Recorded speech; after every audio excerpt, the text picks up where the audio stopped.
아직도 부동산을 사야 하나 말아야 하나 고민 중이신가요? 고민의 해답을 한번 말씀드려 보겠습니다. 안녕하세요. 실전 투자자 경매하는 직딩아빠입니다. 오늘 제가 말씀드릴 주제는 6월 1일 이후에 집값은 어떻게 될까? 입니다. 2021년 6월 1일부터 부동산의 모든 세금은 높아집니다. 따라서 그 전에 매도를 또는 증여를 선택하신 분들도 있습니다.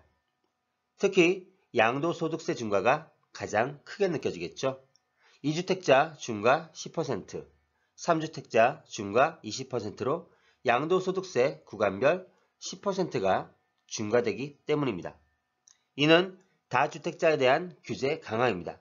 그래서 이로 인해 많이 들어보셨겠지만 똘똘한 한 채로 옮겨가게 되었고 양극화가 진행되고 있습니다. 잔금 납부를 5월 31일까지 했거나 6월 1일에 하거나 하는 기준으로 양도소득세가 중과됩니다. 지금 시점에서 살펴보면 실제로 부동산 시장에서는 가치가 떨어지는 지역과 상품들의 급매물이 나왔습니다. 하지만 대부분의 사람들이 살고 싶어하는 그리고 매수하고 싶어하는 지역이나 상품들의 매물들은 크게 없었습니다. 후자의 아파트들은 가지고 있으면 오른다는 생각이 강하기 때문에 점점 높아지는 호가에 맞춰서 내가 팔고 싶으면 팔고 안 팔리면 그냥 가져가지 뭐 이런 상황이 현실입니다. 이렇게 마음을 먹은 사람들이 매우 많습니다. 양도세 중과로 인해서 다주택자들은 고민이 많았을 겁니다. 내가 가지고 있는 아파트를 급매라도 던져야 하나 아니면 명의 변경을 해야 하나 혹은 증여를 해야 하나 하면서 속앓이를 했을 겁니다. 이제 6월 1일입니다. 어쩔 수 없는 시점입니다. 망설였던 다주택자들도 이제 굳이 급하게 팔 필요가 있을까? 이런 생각을 합니다. 이제 종부세도 부과하는데 좀 더 기다렸다가 팔면 되지 하게 됩니다. 그러면 당연히 시장에 매물이 거의 사라지겠죠. 그럼 공급이 줄어드니 가격이 올라가는 것은 자연스러운 현상입니다. 무주택자 여러분들은 집 사셨나요? 어떻게 생각하시나요? 지금도 따져보면 지난번보다 집값이 더 오르지 않았나요? 그러나 이제 사려고 해도 사실상 끝입니다. 앞으로는 사고 싶으면 사고, 사기 싫으면 말아라 는 생각과 마음을 가진 사람들의 호가가 높은 물건들만 남아있게 됩니다. 종부세를 내야 하는 사람들이 그리고 최대 80%가 넘는 양도세 중과를 내야 하는 사람들이 이를 피하기로 결정했다면 그런 매물들은 이제 모두 정리가 되었습니다. 그럼 이제 6월입니다. 이 시점에서 집을 팔아야 하는 이유가 있을까요? 집값의 가파른 상승으로 인해서 정부에서 부동산에 많은 세금을 붙이고 있습니다. 이런 세금이 정말 부담으로 다가오는 다주택자들은 이미 매도를 한 상태입니다. 지금 남아있는 물건들은 집 주인들이 세금은 견뎌낼만 하다고 생각하고 있습니다. 이제 앞으로 어떻게 할 것인지 판단 중인 다주택자들의 매물이라고 보시면 되겠습니다. 이는 앞으로 집값이 더 오를 것 같으니 세금을 낸다 하더라도 버텨보자라는 마음이 대부분이라고 생각됩니다.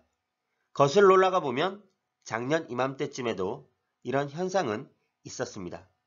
세금이 오른다고 하니 걱정을 하면서 미리 매도했던 사람들이 있었습니다. 현재 어떤 심정일까요? 대부분 후회하고 있지 않을까요? 왜냐하면 세금 걱정으로 팔았지만 그렇게 부담되었던 세금보다 그 이상으로 집값이 올랐기 때문입니다. 여러분, 앞으로는 더 후회를 하지 않으셨으면 좋겠습니다. 지금껏 많은 부동산 규제들이 나왔지만 그 결과는 어떠했나요?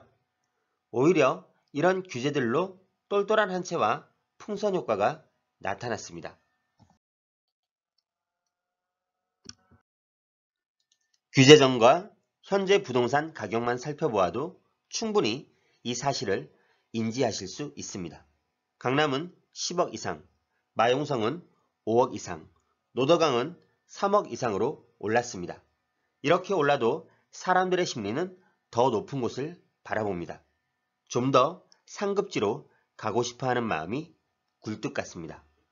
더 좋은 것을 가지고 싶어하는 것은 본능입니다.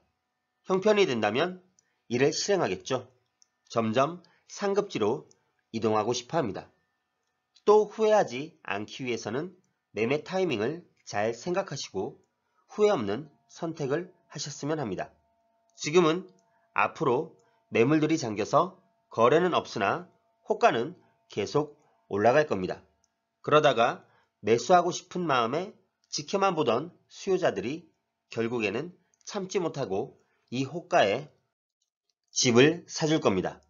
따라서 실거래가는 점점 올라가는 현상이 자연스럽게 발생할 것입니다. 부동산이라는 것은 물론 본연의 거주 목적이 있지만 경제적인 가치도 무시할 수는 없습니다. 대부분 사람들의 가장 큰 자산이니까요. 아무 생각 없이 첫 집을 마련했을 때, 가치 판단 없이 부동산을 낙찰받았을 때, 팔지 못해서 어려움을 겪는 사람들도 많이 봤습니다. 왜냐하면 그 집을 사고 싶어하는 사람들이 많이 없기 때문입니다. 게다가 처분하기 곤란하거나 매번 유지 및 하자 보수를 해줘야 하는 집들도 있습니다. 집을 선택하실 때 너무 단순하게 실거주 목적으로만 바라보시면 안 됩니다. 그냥 조용하게 살기 좋고 도시와 떨어져 있어서 공기가 상쾌하며 자연환경과 어우러져 있으므로 이런 마음에 집을 사려고 마음을 먹으시면 곤란하다는 말입니다. 모델 하우스의 잘 꾸며진 상태만 보고 집을 덥석 사면 안 되는 것도 같은 이치입니다. 냉정하게 말하면 집은 자산입니다. 언젠가는 살고 있는 집에서 다른 곳으로 옮겨가야만 하는 시기가 있게 마련입니다. 기존 집을 팔고 그 돈으로 다른 집을 사서 가는 것이 일반적입니다. 이렇게 집은 현금화의 과정을 거칠 수밖에 없습니다. 따라서 결국 미래 가치를 생각해야 합니다. 그러므로 집을 볼 때 개인의 눈으로만 바라보지 마시고 시장의 눈으로 바라보고 판단해야 합니다. 내가 좋아하는 것보다는 남들이 좋아할 만한 것을 선택해야 합니다. 이게 자본주의 시장에서 살아남는 방법 중의 하나입니다. 굳이 내가 좋아하는 것을 선택하고 싶다면 자본주의 시장에서 살아남아 공급자나 기획자의 위치가 되었을 때 사면 됩니다. 그만큼 자산을 이루었을 때 선택하는 것입니다. 사람들이 선호하지 않으면 가격은 오르지 않습니다.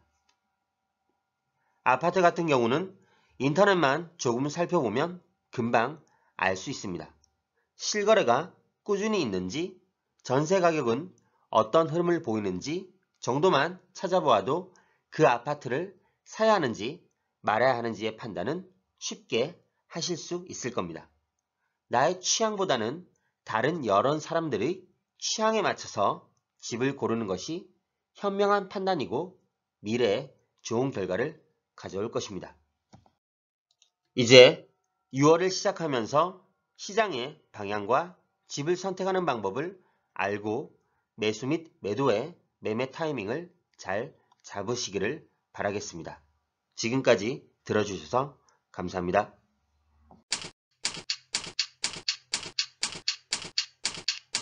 아래 메일 주소로 보내주시면 빠르게 답변 드리겠습니다.